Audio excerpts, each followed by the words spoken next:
P T I مظاہرین کے پیچھے خفیہ ہاتھ ہونے کا انکشاف، کہا پی ٹی آئی قیادت یہ تماشا نہیں چاہتی لیکن خفیہ ہاتھ سب پر بھاری ہے، اس نے مذاکرات سبوتاژ کیے۔ انہوں نے 2 بار سیز فائر کر کے کہا ہم سنجانی کی طرف جا رہے ہیں لیکن ایسا نہیں ہوا۔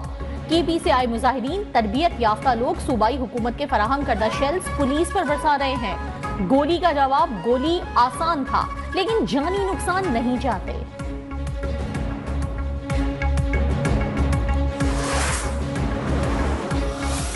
کے قتل کا مقدمہ درج، بانی پی ٹی آئی عمر امین گنڈاپور، سالار خان کاکڑ، شاہد خٹک نامزد۔ دہشت گردی دفعہ 144 کے خلاف ورزی سمیت 14 دفعات شامل۔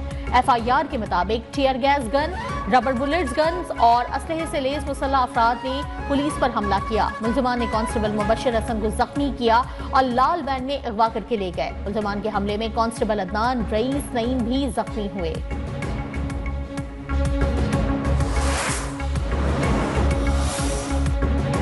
بشرا بی بی کے قیادت میں پی ٹی آئی کے قافلے کی اسلام آباد کے ریڈ زون کی جانب پیش کرتی۔ اسلام آباد میں سیکیورٹی کے سخت انتظامات، ریڈ زون سے متصل علاقوں کے لوگوں کو گھروں میں رہنے کی ہدایت۔ جڑواں شہروں میں نظام زندگی مفلوج، تعلیمی ادارے بند، انٹرنیٹ سروس متاثر، راستے اور تجارتی مراکز بند ہونے سے دکاندار بھی پریشان۔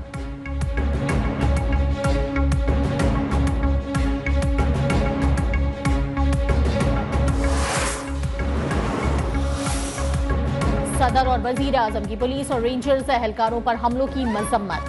صدر آصف علی زرداری کا شرپسندوں کے ہاتھوں شہید اہلکاروں کے اہل خانہ سے اظہار تعزیت۔ وزیر اعظم شہباز شریف نے کہا کہ یہ پرامن احتجاج نہیں، شدت پسندی ہے۔ انتشاری ٹولہ انقلاب نہیں، خون ریزی چاہتا ہے۔ یہ پولیس اور رینجرز اہلکاروں کے معصوم بچوں اور اہل خانہ کے جواب دہ ہیں۔ شرپسندوں کو قرار واقعی سزا دلوانے کی ہدایت۔ وزیر اعلیٰ پنجاب مریم نواز نے کہا کیا دوسروں کو مارنا پرامن احتجاج ہے؟ فسادی اور شرپسند سیاسی تاریخ کا خونی باب لکھ رہے ہیں۔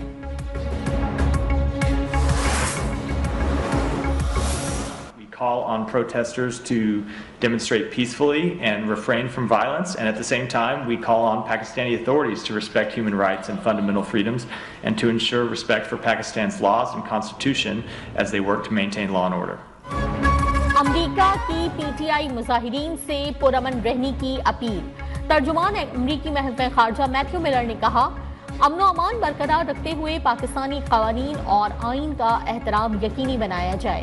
پاکستانی حکام سے بھی اپیل ہے کہ انسانی حقوق اور بنیادی آزادی کا احترام کریں۔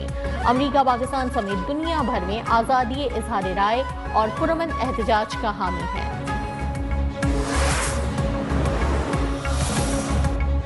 جماعت اسلامی نے پاناما اسکینڈل معاملے پر نیب سے رجوع کرنے کی حامی بھر لی۔ سپریم کورٹ کے آئینی بینچ نے پاناما اسکینڈل معاملے پر درخواست نمٹا دی۔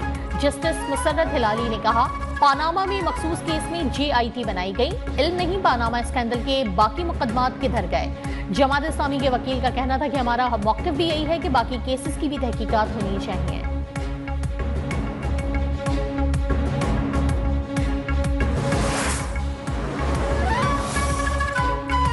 آئینی بینچز کے قیام کے بعد سندھ ہائی کورٹ کی نیب نوٹس، تحفظ فراہم کرنے اور دیگر کیسز کی سماعت سے معذرت۔ ایس بی سی اے سے متعلق کیس کی سماعت میں جسٹس صلاح الدین نے کہا صوبائی حکومت یا وفاق کو کارروائی سے روکنے سے متعلق درخواستیں آئینی بینچ سنے گا۔ پہلے آفس طے کرے گا کہ ریگولر بینچ سنے گا یا آئینی بینچ۔ درخواستوں کی سماعت غیر معینہ مدت کے لیے ملتوی کر دی گئی۔